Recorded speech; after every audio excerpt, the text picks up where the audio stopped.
Madam आग लगल बा, भागिए जैसे। आग? कहाँ और कैसे? भैया हमार घर वाला अभी बाहर गए रहले, उनके बुला दी ना। अरे वो बाहर बारेन और ठीक बारेन, आप चलिए जैसे मैडम। सर उस तरफ मत सर, आग फैल गई बा सर। कहाँ? चारों तरफ सर। सर फायर ब्रिगेड होता सर, प्लीज आप बाहर जाइए सर। श्यामा, श्यामा। पहुंची? आप भैया कहाँ पड़े? हम आपके मजला भैया के खोज ले, आप जाए पहले श्यामा के देखी। श्यामा, श्यामा।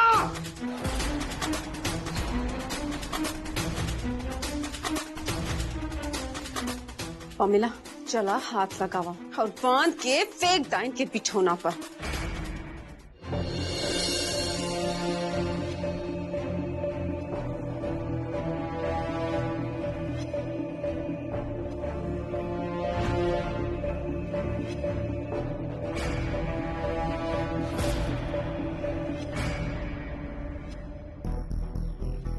प्लीज प्लीज एकरा में कोनो अपशगुन न ढूंढे।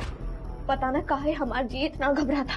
हे कृष्णा, निम्मन से सब सफल करे, आपके भरोसे से ही हम इतना दूर हल बानी।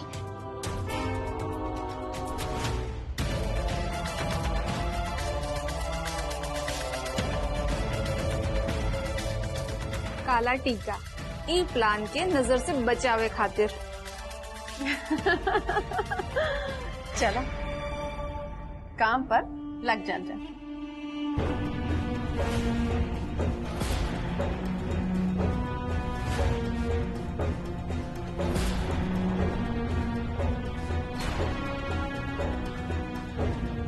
अरे हमार मेहरारू के कहीं देखला का तू? जी सर। केने गल बिया? एने? Thank you.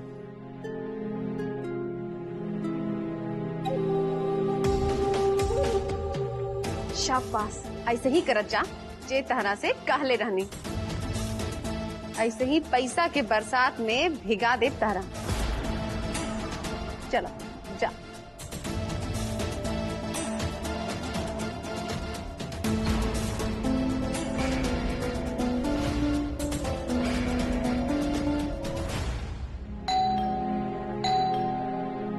अंदर आ जाए।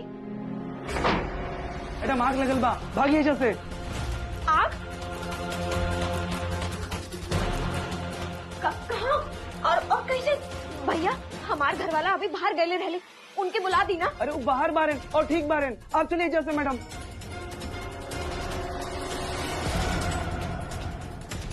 मैडम काम हो गई।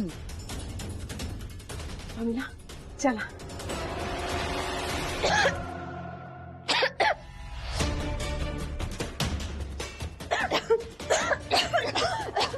श्यामा तू ऐसे क्या करता? निकला हाजी से, गार्डन में जा। निकला। आप लोग के काम है? कुछ ना, धुआं बा। तू हाली से निकला, जान निकल लगे। तबले हम तो हर मजला भैया के खोजता नहीं। हमार मुंह मत ताका, निकला हाली से।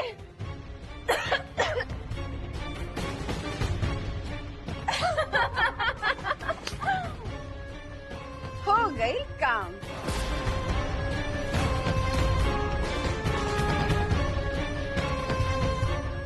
सर उस तरफ मत सर, आग फैल गई बा सर। कहाँ? चारों तरफ सर। सर फायर ब्रिगेड होता सर, प्लीज आप बाहर जाइए सर। श्यामा, पहुंची? आप भैया कहाँ पड़े? हम आपके मजला भैया के खोज ले, आप जाए पहले श्यामा के देखी। जाए हाली से। श्यामा, श्यामा तो कमरा में भी है ना? श्यामा 205 में गई बिया, विशेष भीम एरिया के बचावे खातिर। और आग के सबसे ज्यादा लपट वही जेबा। हम श्यामा के बहुत मना कैले रहनी, लेकिन वो कहाँ सुनेले के होके। जाए हाली से देखी। पहुंची, हम देख ले। आप अपन और भैया के ध्यान रखिए प्लीज, हम जाता नहीं।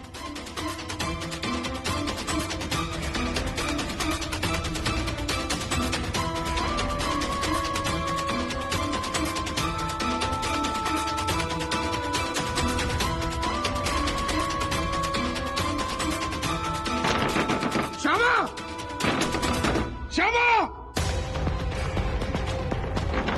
मिसेस भीमसरिया।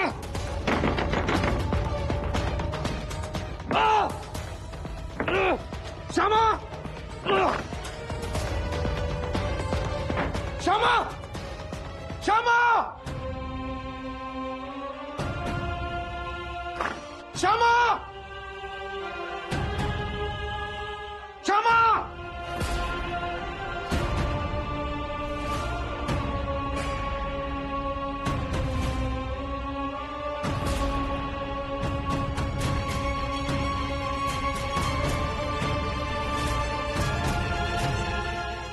अमिला चला हाथ लगावा और बांध के फेंक डाइन के पिछौना पर।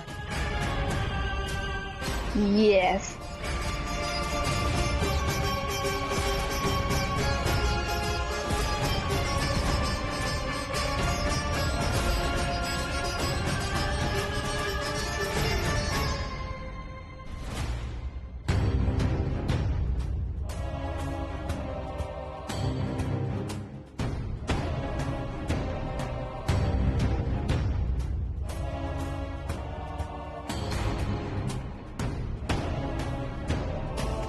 श्यामा, तू यहाँ अकेले क्या करता रू?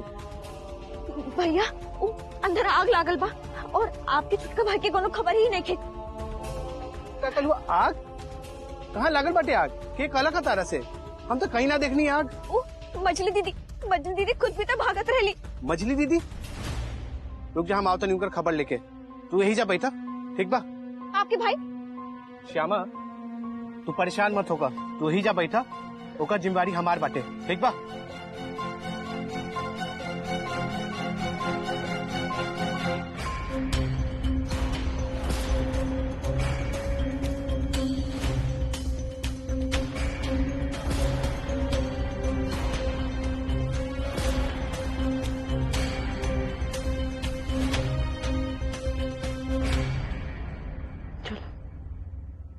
माया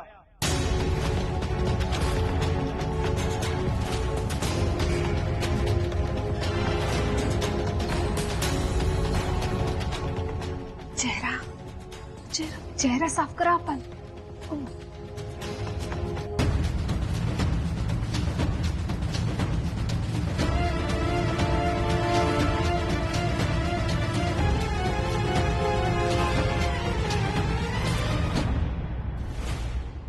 कहाँ जाता रू? कहाँ रहलू है तू? तारा के कब से हम ढूंढत रहनी है, तारा के ढूंढत ढूंढत हमारा आंख दुखा गई। कहाँ रहलू है? यही जा काहे? अच्छा, आग कहाँ लागल रहे?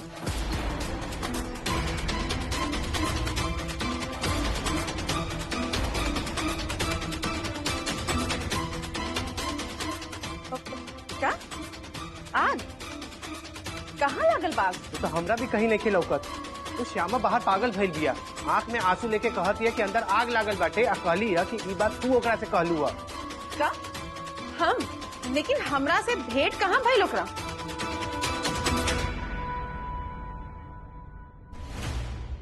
का जी अब ले नशा में बिया का? कौनो बात नहीं की, उतर जाई तनी देर में। पहली बार रहे नु तो समय तो लगबे करी। अब चली ना तो नीलामी के टाइम निकल जाई। तू लोग जल्दी से तैयार होकर हम श्यामा के समझा के आओ तनी। रुका, निखिल नीलामी में पहुंच गल होगी और आप बानी कि ओकर मेहरारू के समझावे बुझावे में लागल बानी। हमरा तो बुझाता कि नीलामी में जाए से रोके के चाल बाऊ दोनों के।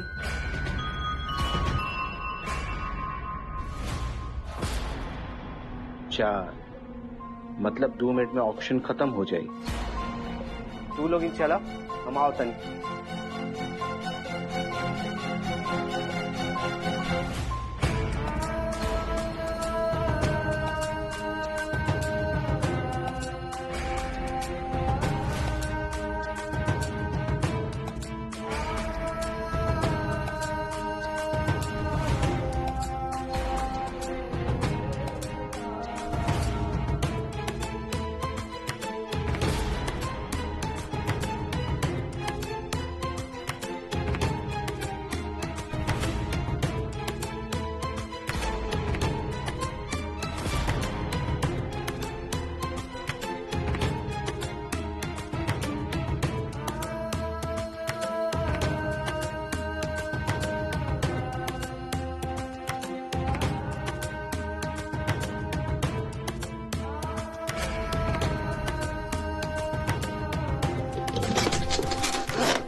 छुट्टा भैया कहाँ बारे आपकी छुट्टा भाई? श्यामा बस कर ही नाटक। तारा ऊपर भी आतना जल्दी दाव पेच के रंग चढ़ जाई हमरा मालूम ना रहे। दाव पेच माने? अरे हम आपसे आपके भाई के बारे में पूछा तनी और आप कह के भी गए रहे कि आप उनके लेके ही लौटब। श्यामा जौन पहले से यहाँ बाटे ओकरा कहाँ से लेके आए हम? एक बात जान जा, एजा आगो कहीं नहीं लागल। आग नहीं लागल माने? फिर वो धुआं, बेल बॉय और मजनी दीदी वो सब का है? हाँ? बस कर श्यामा बस, अतना भी तमाशा सही नहीं के कि दूसरा के बाद में नजर ना मिला सके।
काहे ना उठा रहे ले आओ।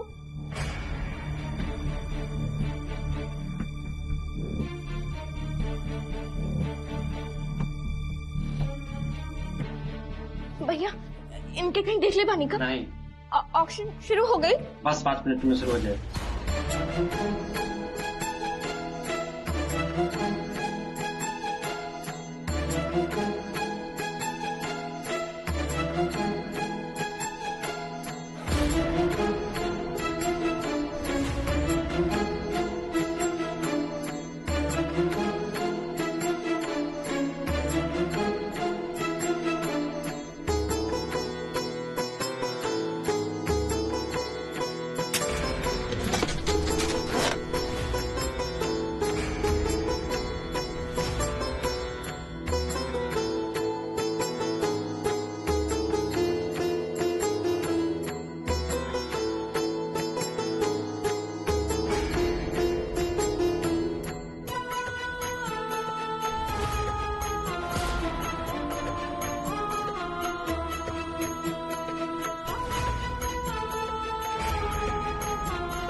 स्वागत बा श्यामा निखिल छा। बाबूजी के नजर में बड़ा गुणवान बनल फिरेलू। आज देखे के बा कि अपन घर वाला के बिना का वजूद बा तहार।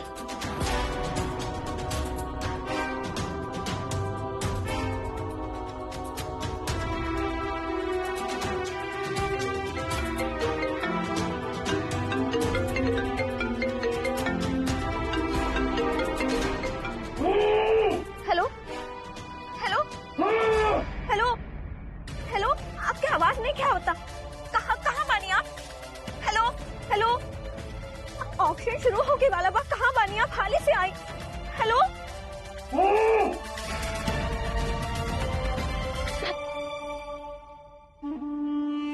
मिस्टर बिजौया, हमार घर वाला की क्या आप देखनी है का?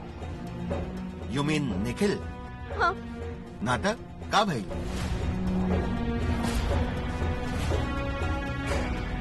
कुछ ना। Mrs Jha relax. ऐजा होके कहीं। और हाँ, ऑक्शन स्टार्ट हो जाता, फोन ऑफ।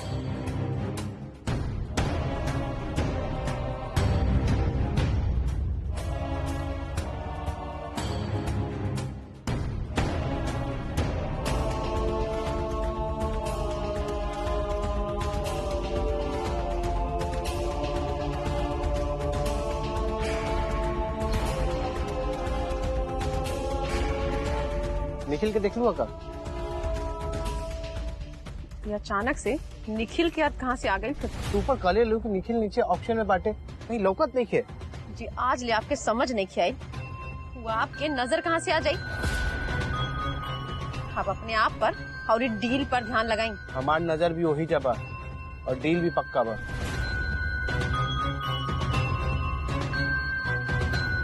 माया हमार रुमाल देख लू का? बुझा था कहीं गिर गल बाटे। अरे रुमाल ही रहे ना, कौनो खजाना की नक्शा नहीं नू, सामने ध्यान लगाएं।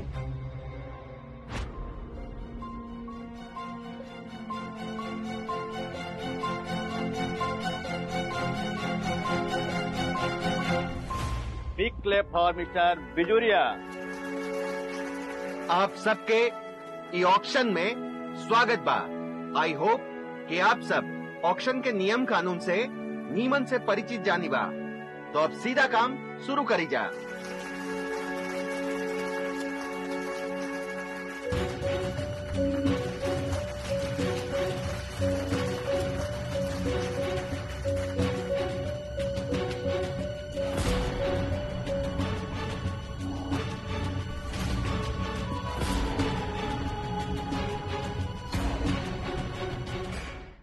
तो पहला प्रॉपर्टी बा भागलपुर शहर के बीचों बीच स्थित 3 एकड़ में बनल 100 साल पुरान बिजोरिया पैलेस।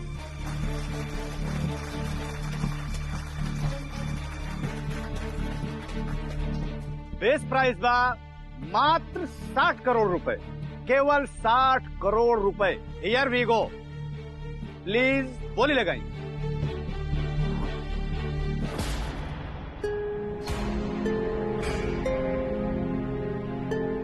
65 करोड़। 65 करोड़ मिस्टर अग्रवाल की तरफ से 65 करोड़। द बिड इज ऑन। 65 करोड़ रुपए। आगे बढ़ी, गेहूं 65 करोड़ से आगे बढ़ी। 70 करोड़।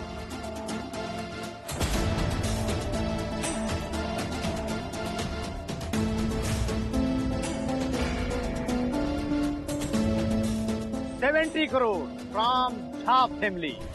70 करोड़। 70 करोड़ से कोई और आगे बढ़िए, ये शानदार हवेली आपकी हो सकती है। 75 करोड़। 75 करोड़। एनीबडी? 80 करोड़।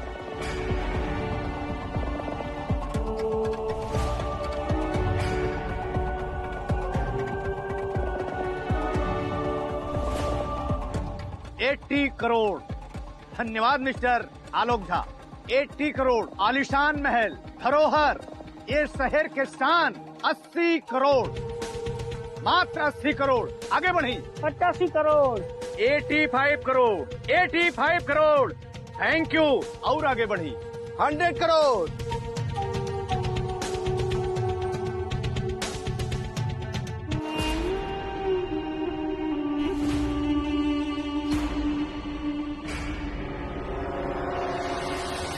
$100 करोड़। नया नंबर बा। 100 करोड़। अरे वाह, 100 करोड़। हीरा के कदर जौहरी के ही मालूम होला। 100 करोड़ 1, 100 करोड़ 2, 105 करोड़।